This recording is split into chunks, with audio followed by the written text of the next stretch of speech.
Hello, I'm Dr. Walter Wagner of the WISE Institute and the Respect Graduate School. You and I are about to begin a journey that features difficult times. It's highly emotional, very political, controversial. The subject is terrorism. It is a subject that more and more people not only have to see on television and the explosive qualities of the subject and of the rubble that it leaves behind, but also we need to understand the roots as well as the fruits of terrorism, the persons and the ideals, the actions that are involved. We need to understand this in order to understand who we are in our different ways. And we need to do it to understand not only the present, but the future. Since religion is often connected to terrorism, sometimes blamed as a cause for destructive actions, sometimes used by both the terrorist and those who are the targets of terrorism. We need to understand that religion and the energies that religious ideals and ideologies can stimulate, of how these factor into the very nature of our dilemmas in our society. Now, our course comes in two chunks. Part one will deal with some basic understandings of what terrorism is and who terrorists may be, what are the motivating factors that would be involved. Part one also includes even governments or organizations which have power and control, how they can become terrorists over the groups and individuals that they seek to control.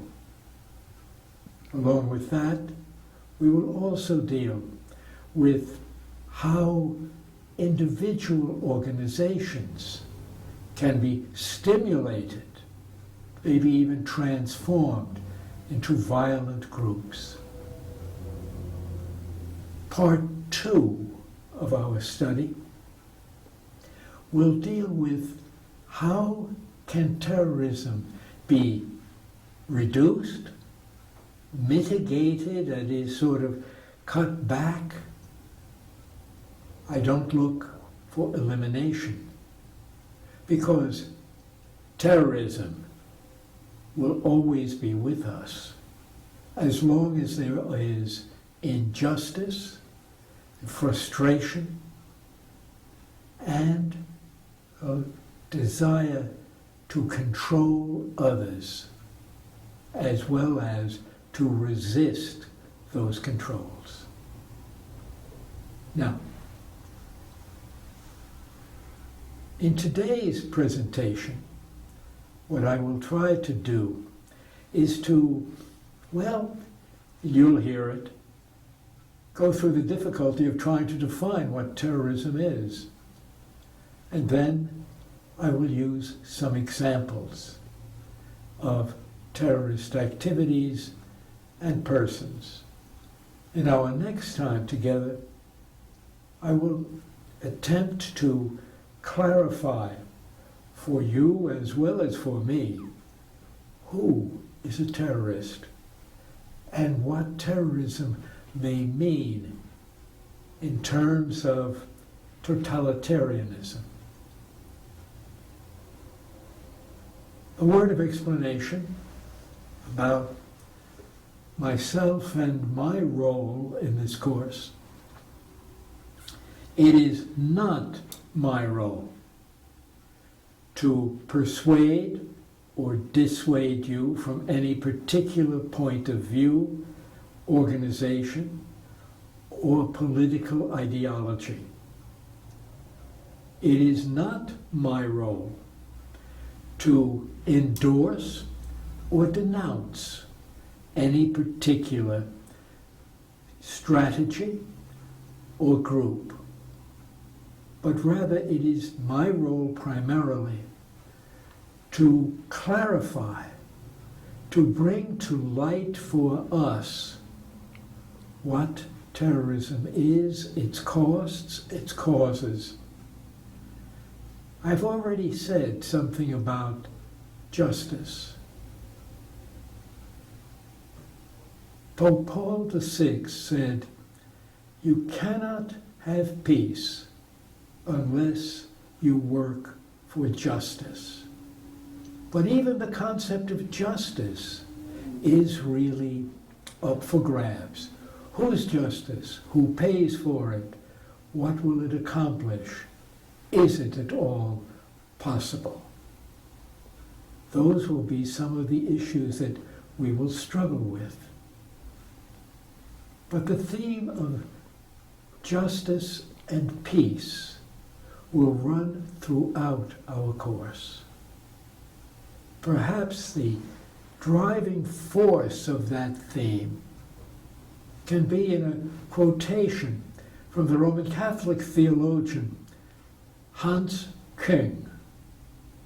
In his massive study of Judaism, Christianity, and Islam, Küng ends that study with the following quotation: "There can be no peace among the nations without peace among the religions.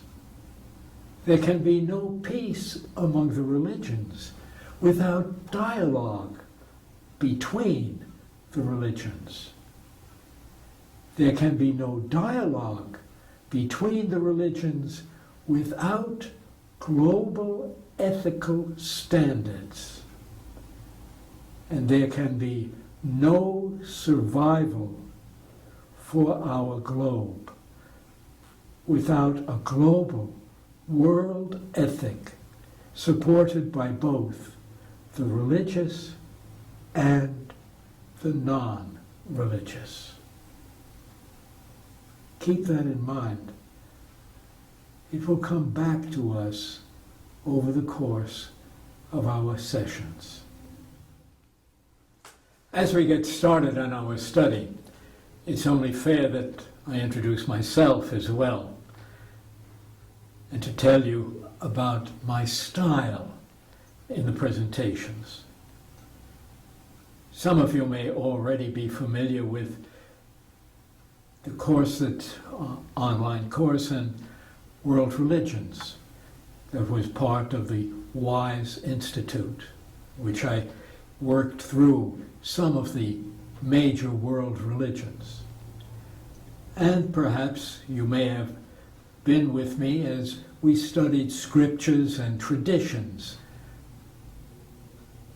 understanding how those scriptures, those holy writings of the different world religions may have impacted the present as well as looked forward to the future.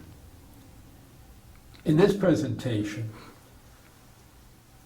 you will hear me as a professor. I have been dealing with topics that have been political and religious, as well as cultural and theological, for, well, if you can just judge by the wrinkles, more than half a century.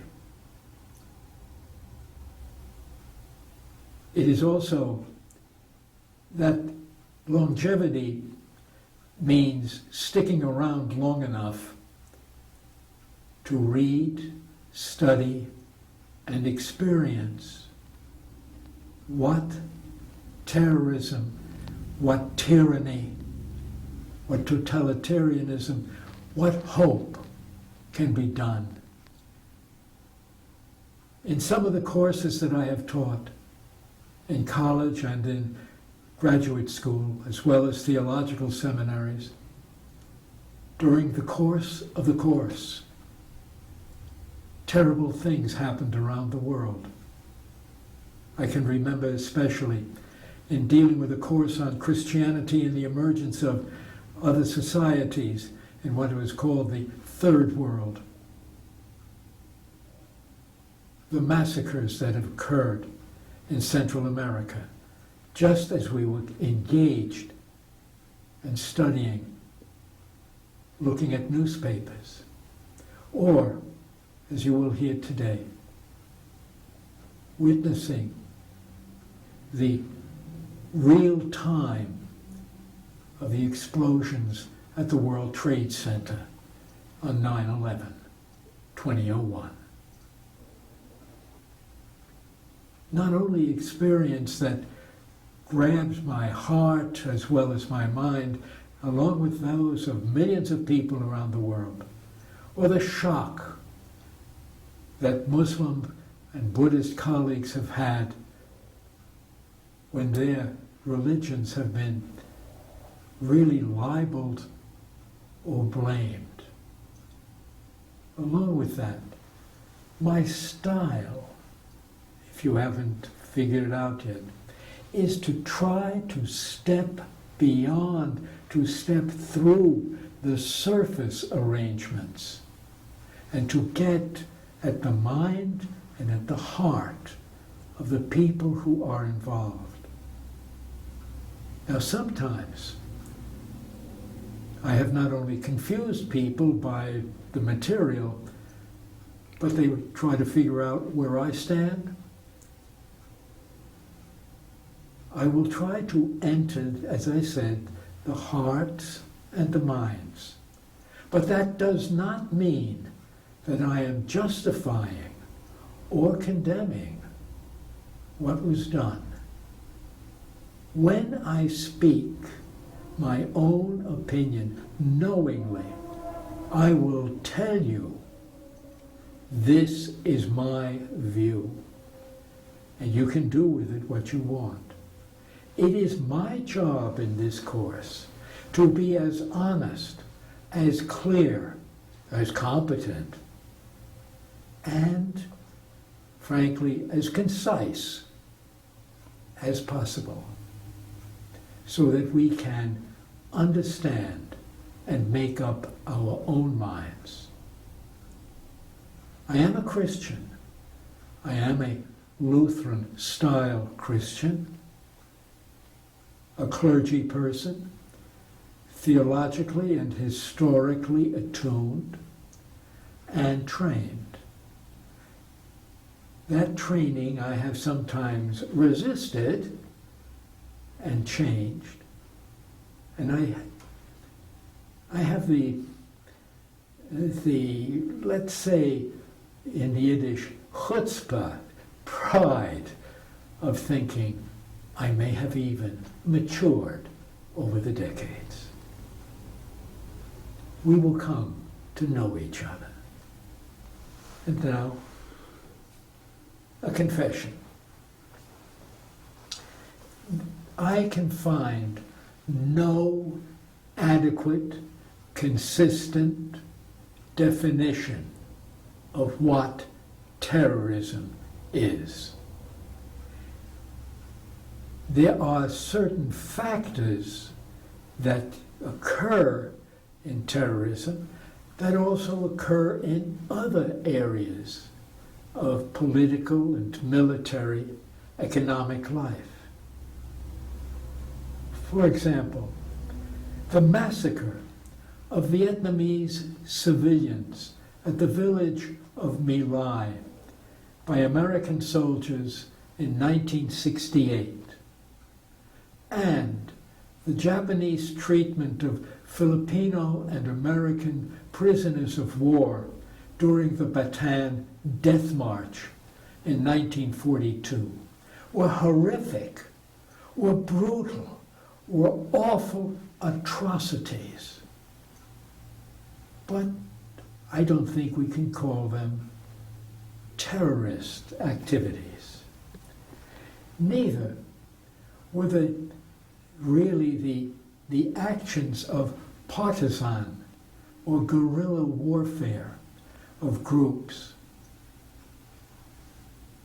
In my family, we are German immigrants, and I was only an infant when brought into the United States. But our nuclear family, our family of origin, were German immigrants with relatives who served in the German army during Second World War. And at least one, perhaps, engaged in killing of Jews and refugees in Eastern Europe during the war. Two of my father's cousins, old men who were impressed into the German army, into the Wehrmacht, were detained, and on a night outside of Warsaw, Poland, in 1943, were killed, executed by Polish guerrillas. This too is not an act of terrorism, but an act of national defense from the way that the Poles would have looked at it. It was an act of war. But terrorism is different. Try this as a working definition of terrorism. I'm basing it on really a medium-sized book called Terrorism, A Really Brief History. I've changed the phrasing. Terrorism is not just the use of violence for political ends. It certainly is that. Terrorism is not just outrageous violence. No, it is that, we know. Terrorism is not just simply violence by the armed against the unarmed. That's frequent, but not always. But keep this in mind. Terrorism is a freestanding, sufficient, and decisive political strategy. Terrorism is part of a political strategy to achieve other goals through the use of intimidation, violence, and so forth. Generally, scholars understand two types of terrorism. The first is called enforcement terrorism, and the second, agitation terrorism. Enforcement terrorism is used to inculcate obedience, silence, fear on the part of people who are being oppressed, on the part of people who are now being impressed by the power of others, whether they be groups within the society or even their governments. Often the use of selective killings. It is when a government or an organization uses brutal police or military tactics to stifle freedom of dissent, of assembly, to make the populace so fearful that they will keep quiet and obedient. In our next time, we'll look at enforcement terrorism with regard to totalitarian governments. Now, an example. is to consider the disappearance that was forced on a vulnerable group by the Argentine military in what was called the Dirty War from 1976 through 1983 by the Argentine military. Some 30,000 Argentinians and others disappeared. That is, they died of torture or execution by the government. And people, therefore, knew that if they had resisted the government, somehow the system of spies, the system of people in fear telling on others, would take over. And it wasn't until that government stumbled that it could fall down and a new government, hopefully more gentle and just, would come back. The second type is agitation terrorism. This type involves organizing groups that have an ideology, a movement, that they are after something. They want to change the social and political, cultural structures of a community or of a nation. They want to really maybe drive out foreigners or strangers, aliens. An example of this occurred during the Lebanese Civil War in the 1980s. French and American troops and their advisors were housed in a barracks and another building in Beirut. They were there really to favor one side over another in one of the Lebanese civil wars. And early on the morning of October 23rd, 1983, two men driving separately trucks, coordinated, trucks filled with dynamite. One truck smashed into the barracks that housed the Marines and others, and the resulting explosion killed 307 American military and wounded 128 more persons. Within a short time, a little while later, within moments, about 3 kilometers, less than a mile later, the other truck hit where the French were barracked, and 75 French parachutists and their support staff were killed. The reaction by the American and by the French was predictable. We will get them, we will drive them, we will stop them. But what happened? Who was to blame? Who was responsible?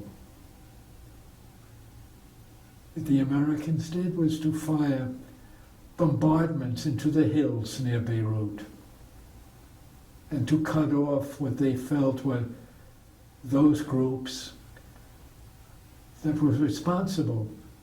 But it was never clear, and still is not today clear, who was responsible. And within a few weeks, all French troops and all American troops withdrew from Lebanon. The terrorists had won, which indicates to us that terror has a purpose. The purpose is a political, military, social strategy. One group that was strengthened is still around. Although it was not technically responsible for the action, its way of operating and its ideology expression made it the spearhead of so many other groups in the region. the group Hezbollah, in Arabic, quotation from the Quran, the party of God. And that brings us to the worst and most famous terrorist act of the 20th century. It is Tuesday, September 11, and the year is 2001. September 11, 2001. Permit a personal story. On that day, I was working with an editor on a manuscript of a book that I wrote concerning colonial American history. I was at the Moravian Theological Seminary in Bethlehem, Pennsylvania. There were other students who were around. When, during the course of working with the editor, I heard a commotion out in the hallway, and we looked, and she said, "There's something that's going on." It was the attack. The students had heard about it on the radio and on television that had occurred some moments before.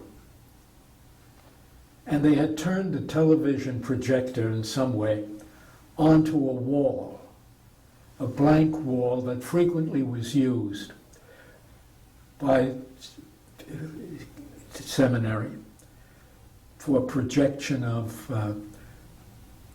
lectures and full scale, full wall. And there were the trade towers. The first tower had been hit already. Sometime between the 92nd floor and the 103rd floor, the first airplane hit. And within some minutes later, the second airplane hit. We had not yet heard about what was going on in Washington, D.C., with the hitting of another airplane hitting the Pentagon. And we had not yet heard of a crash in a field in Pennsylvania. But as we looked at that wall, and as we saw the smoke billowing out, it became clear that this was not an accident, that this was an act of terror. And I noticed something. From close to the top of the building, where the smoke was coming, there were black specks that began to fall. They almost looked like little balls coming out, and then that would open up. And it was only after a while, after the commentators said something, we realized that each one of those specks was a human being,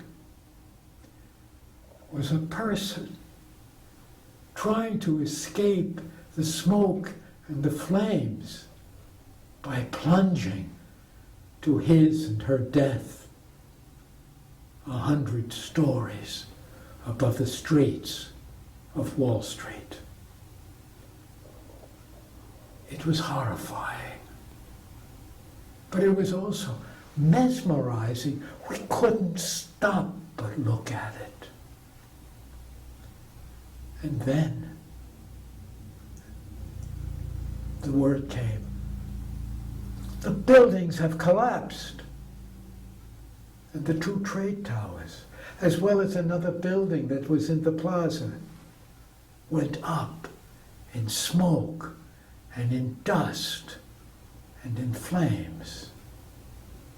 So that there were now firefighters in the building trying to rescue, buried in the rubble. And the rubble itself was like a chemical stew pot. with all of the dust of the chemicals that were burning and tearing the lungs apart of those who were trying to rescue. The burning, the smoke went on for hours. My colleagues at the seminary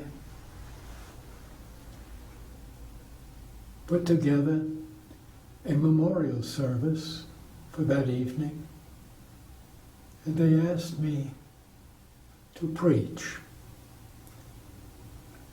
Frankly, I cannot remember one word of what I said. But I remember one of the biblical passages from Psalm 46 that speaks of though the earth shake, and though we not know what can be going on around us, nevertheless, our strength is greater than those earthquakes, greater than those tragedies which we face, because it is based on the power of God, not the power, really, of anger, or even the power of a natural earthquake, and certainly not on the power of a terrorist.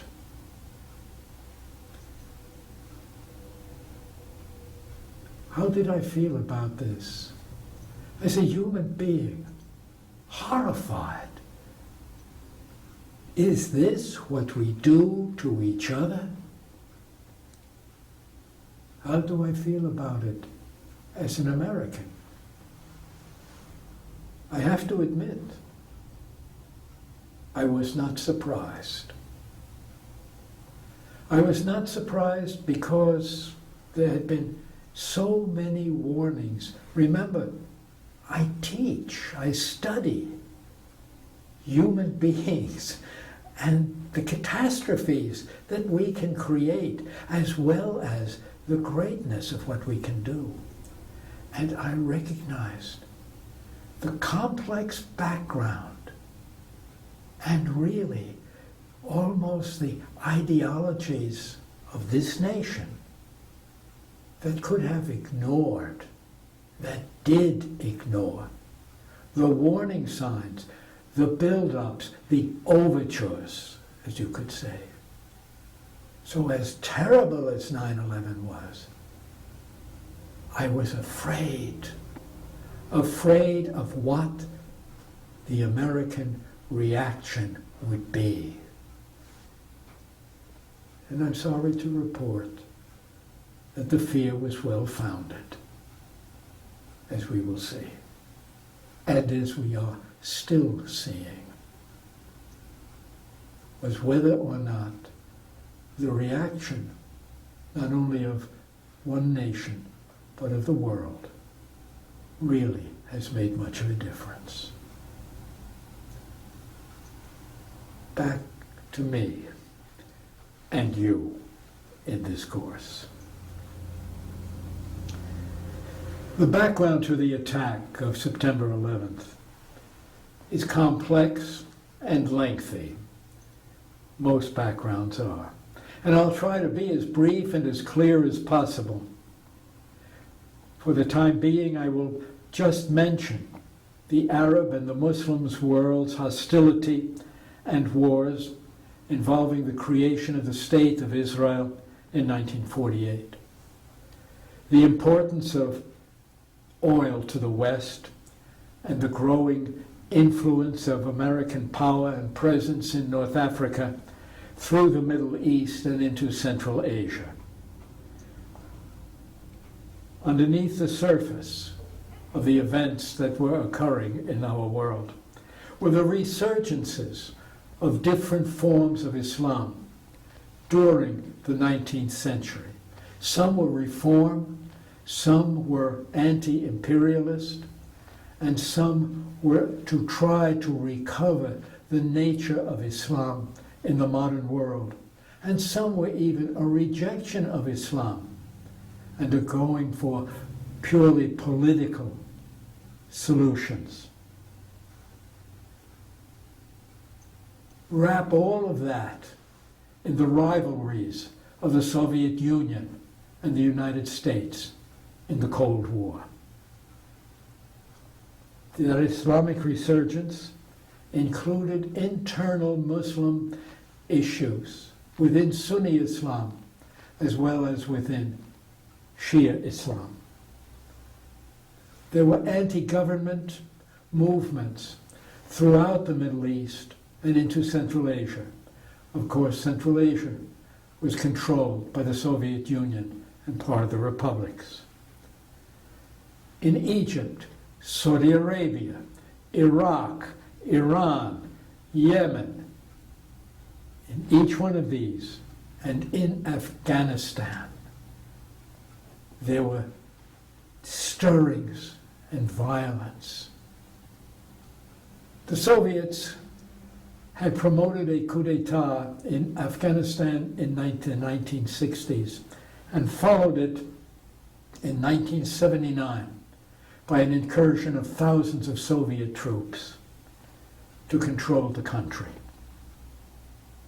At the same time, in the same year, 1979, the American-sponsored and favored government in Iran collapsed. And what emerged from its rubble was an anti-American Islamic Republic of Iran. Anti-American because of American support for the previous government. The United States countered the Soviet incursion into Afghanistan, a strategic place, countered it by funding different groups that were against the Soviet Union. The idea was the enemy of my enemy is my friend. That is to say, if you oppose my enemy, I'll support you. And among those groups were those that essentially were brought together to form Al-Qaeda, the base, the home, and its leader, Osama bin Laden, whose really first agenda was to topple the government in Saudi Arabia. Part of that was because of that government's religious policies and its ineptness to handle what would be seen as Western incursions on Islam. His view of Islam was even more stringent than that of the Saudi government. When the Soviet Union collapsed in 1992, now called Russian troops pulled out. The Americans pulled out as well, leaving local leaders heavily armed and groups of really foreign fighters who had been also subsidized in money and material by the United States, leaving them in a country that was basically ruined, filled with landmines, and a confused future. Local leaders, basically warlords, began to carve up spheres of influence.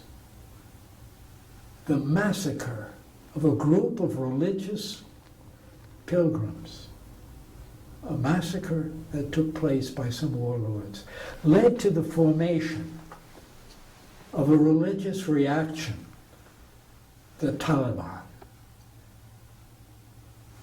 based really in Taliban meaning students and scholars who saw that the warlords were ruining and killing innocent people, and as a result began to organize and fight back.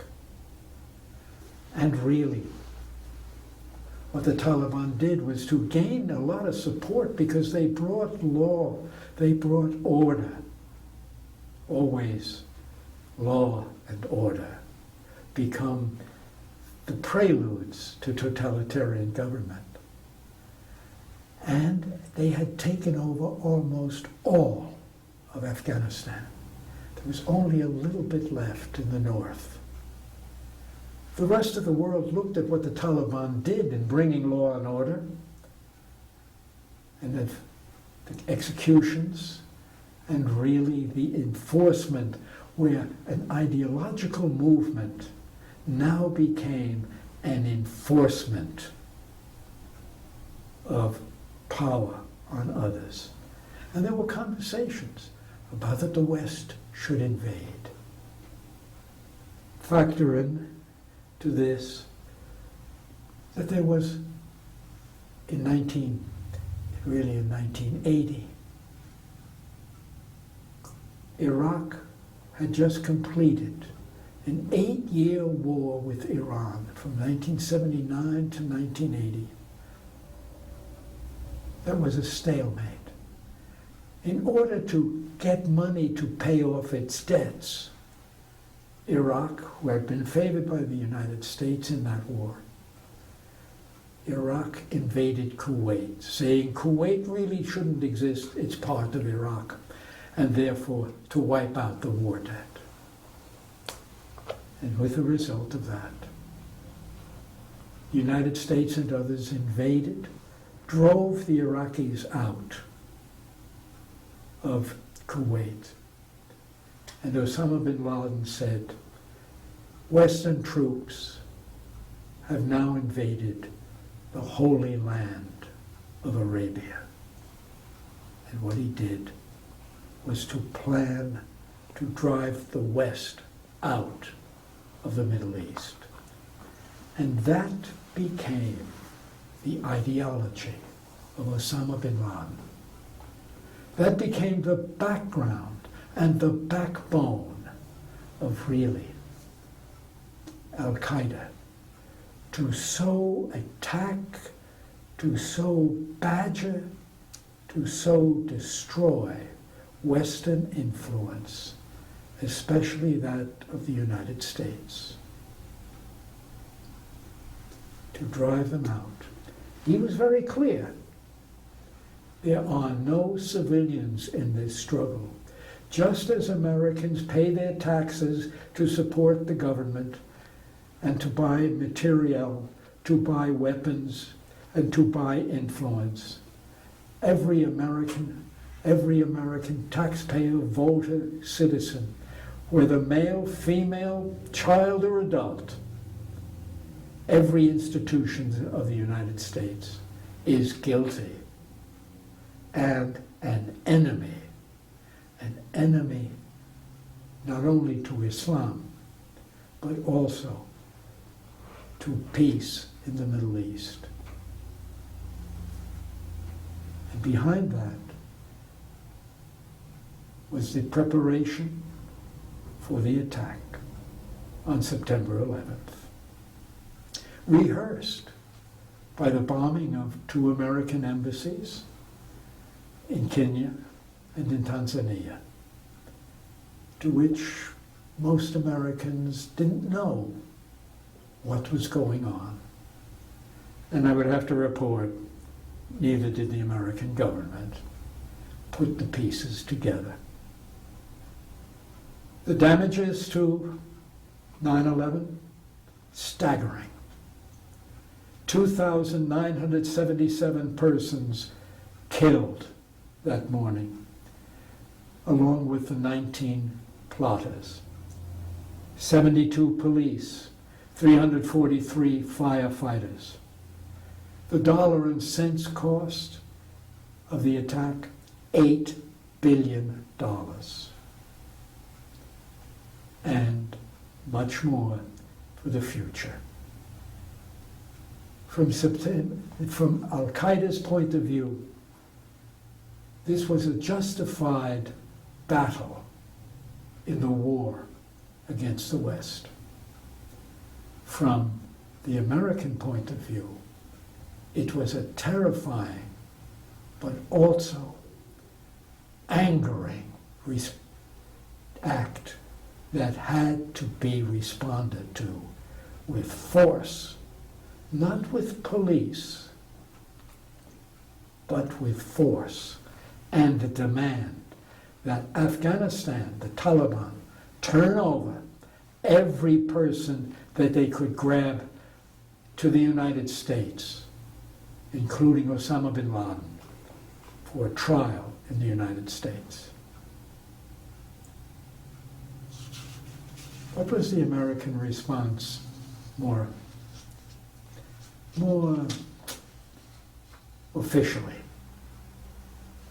Within 3 days after the attack, President George W. Bush used the term global war on terror. And that name has stuck, either as war on terror or global war on terror. On September 20th, 2001, President Bush addressed a joint meeting of Congress, of the Senate and House of Representatives. And that speech, you can pick it up on the internet, that speech is the model in vocabulary and understanding to the Western response, particularly the American response to terrorism. By 9 days after the attack of the morning of this speech, the American Congress had already allotted $40 billion to rebuild what had been destroyed, to help the survivors, and to punish the attackers. The following points were made in the speech. 1, the attack is an attack on American values, democracy, freedom, and our elections. They hate us because we have free elections. I would suggest a complete misreading of what had been the background. We will defend those values for the sake of the whole world. The American way is to be the way of the world. Second, Al-Qaeda is a criminal organization whose goal is to remake and to dominate the whole world, imposing its radical beliefs on people everywhere, and its leaders command its followers to kill all Christians, Jews, and Americans. 3, they want to drive Christians and Jews out of Asia and Africa. Well, that one is probably part of Osama bin Laden's understanding. They want to disrupt and end our way of life, as did the Nazis. They abandon every value except the will to power. 4, they're trying to hijack Islam, a peaceful religion. 5, they are trained in Afghanistan and then sent back home to hide and plot evil and destruction. There are thousands of terrorists in more than 60 countries. By the way, there is a Muslim group of nations of 54 countries. I wonder if that's a reference to the Islamic Conference. Our war is more than a war with Al-Qaeda. It will stop when we find, stop, and defeat every terrorist group. 7, we will use every resource at our command, military, diplomatic, financial. These are our weapons to defeat the global terror network.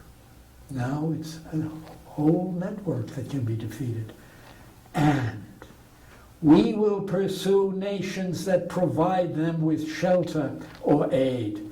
Either you are with us or you are with the terrorists. 8, if the Taliban does not turn over to the United States, the leaders of Al-Qaeda and any of those else who were involved in the attack, the United States will enter Afghanistan and get them. It is at least the last 2 points that were used to justify the United Nations approval of the American-British attack on Afghanistan. Conclusion. President Bush recognized there would be no traditional markers to signal the end of such a war, such as a surrender or a treaty. And this has been one of the problems of the global war on terror. The number of groups has fractured. And others have started. There are different tactics. Expenses seem to go on endlessly. Thousands of people have died. Over 30,000 Afghans have been killed. The great ambition to meet with and destroy terrorist groups was born out of pain and anger, generated by really, can we say, the background of exploitation, of colonialism. The stark choice of either you are with us or you are with the terrorists may be a recognition from Osama bin Laden's point of view, from the point of view of millions in the Middle East, that the United States wants to impose its own systems on all of us. The United States today plans to withdraw most of its troops from Afghanistan. The Taliban has been negotiating. The Afghan government, sponsored by the US, has floundered. Withdrawals do not guarantee justice or peace. Is Al-Qaeda winning? Will terrorism stop? Tune in, because I think we will see that there are more prices that will be paid. And yet, the goal is justice and peace. Thank you.